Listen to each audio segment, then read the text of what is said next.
to take a dive with me into big O. So anyway, at this point, we've covered big O and we've covered algorithms a bit. And we are at the tip of a big computer science iceberg. So there's really a whole lot more here than what we're actually going to be able to reasonably cover in 10 minutes. So what I just wanted to share with everybody was a few specific problems and specific examples that really served as aha moments for me that made deriving big O a bit more understandable and a bit more fun as well.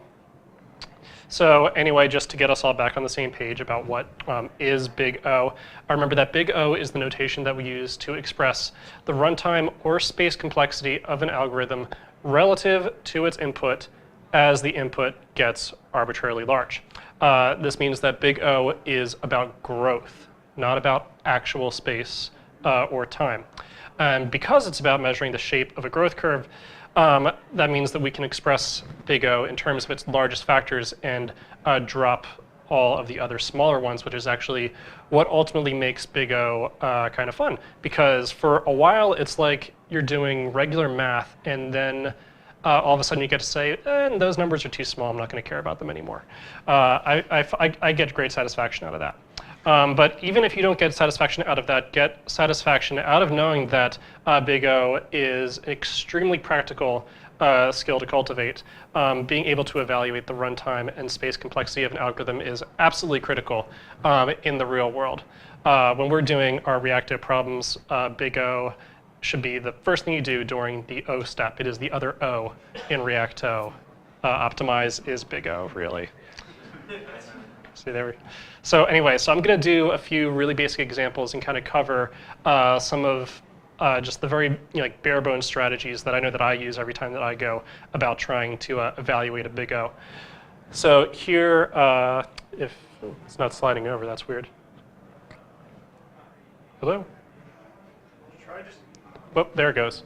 Okay, it took a moment. Okay, cool. So here is a very simple algorithm. It's a few variable declarations and two for loops, one right after the other.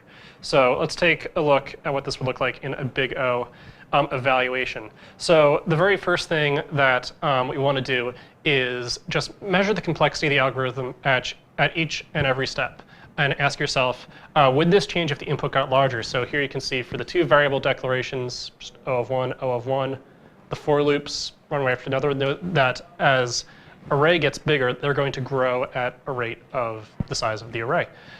So O of array and O of array.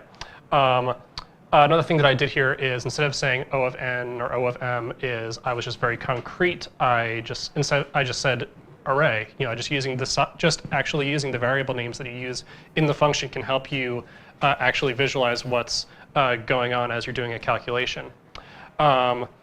So then what comes next is just some very simple arithmetic. As we're going through some code, we can just add the complexity at each line and multiply inner levels by outer levels. So we see what we get here is O of 1 plus O of 1 plus O of array times 1 plus O of array times 1. It comes out to 3 plus 2 of array, which ultimately simplifies to just O of n. This is an O of n algorithm.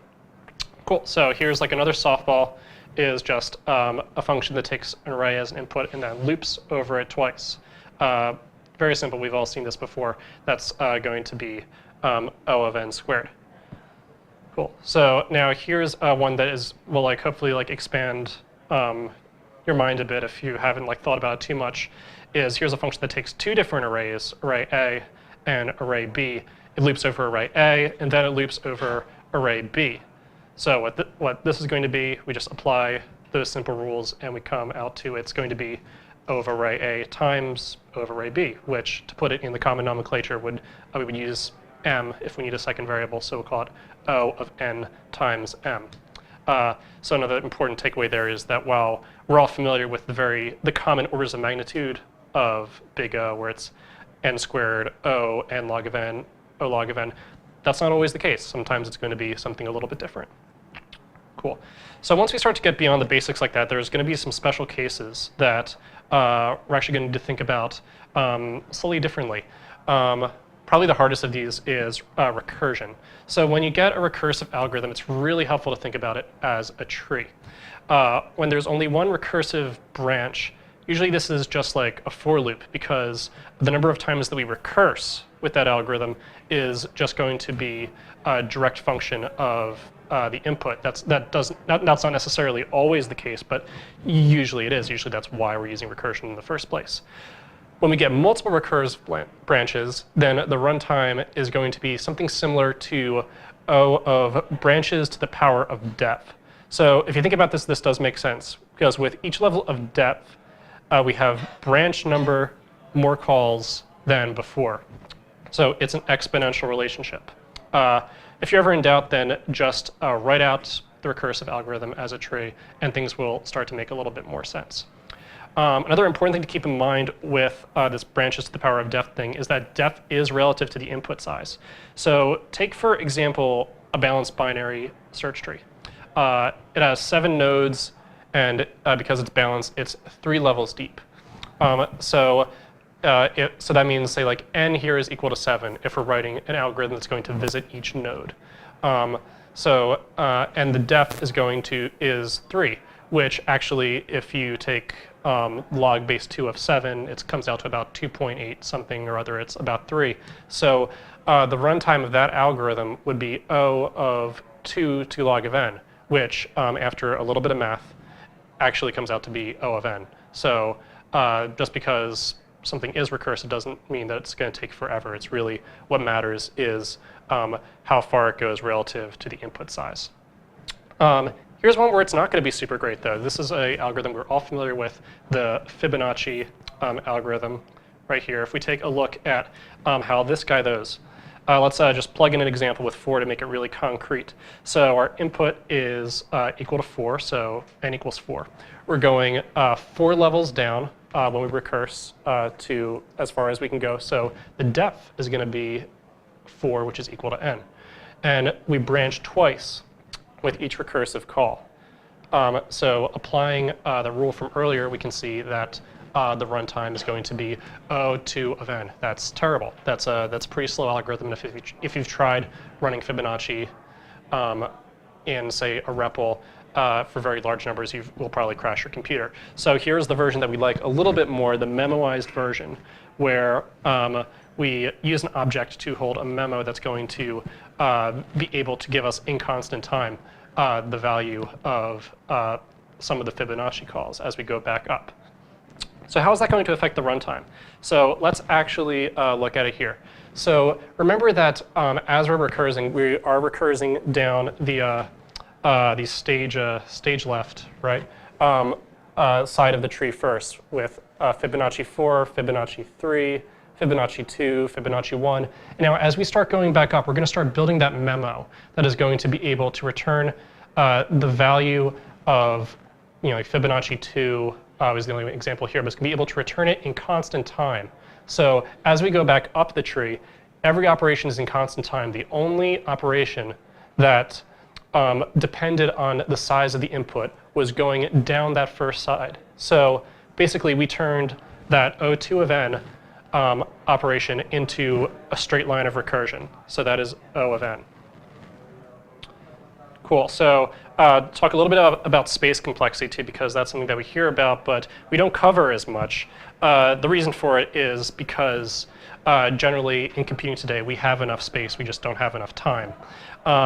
So space complexity is very, well, it's true. So, but with space complexity, it's very similar to calculating time and complexity. It's just that it's measuring how much storage space we use relative to the input, either by storing things in arrays or hashes, or most interestingly is by simultaneous calls on the call stack. Whenever you're mounting function calls on top of each other on the call stack, that takes up memory. What matters, again, here is to remember that this is about growth size. It's not about the sheer number of bytes. Another important distinction between calculating space and time is that space can be taken and then freed up again. You can't say the same for time. What matters then with space is not how much space we take up over the course of an entire algorithm, but what's the maximum amount of space that's going to be taken up at any amount of time relative to the input. So let's go right back to our memoized Fibonacci and look at it in terms of space complexity. So here I kind of charted out the call stack a few different times. So as we're racing down the tree with the main recursive call, we can tell the call stack gets 4 levels deep, just O of n. It never exceeds that. It's never going to exceed that. So really, this is an O of n algorithm. We've got that memo as well, but really, if we go back to, we're just really adding the size of that memo onto that n. So really, it's just kind of like O of n plus O of n-ish equals O of n. So the space complexity is really about the same as the non-memoized version. The actual space in a memoized version is, of course, going to be a little bit more. So big O doesn't tell us everything, but that is an interesting case.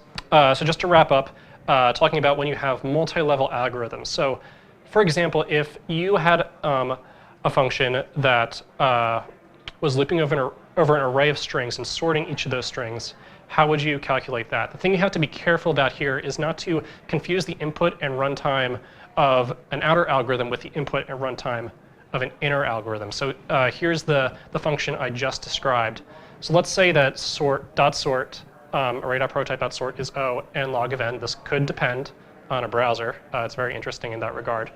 But what we've got here is, for this function, a for loop that's O of n times O of s log of s, where say like s is going to be the longest string in that array of strings. Remember, because what matters isn't necessarily like whether each string is the same length or what kind of standard deviation you have amongst them. All that really matters is, because we're talking about orders of magnitude, is what the longest one would be.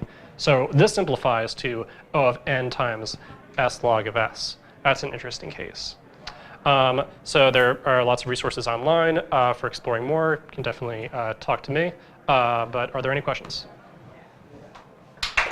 Cool.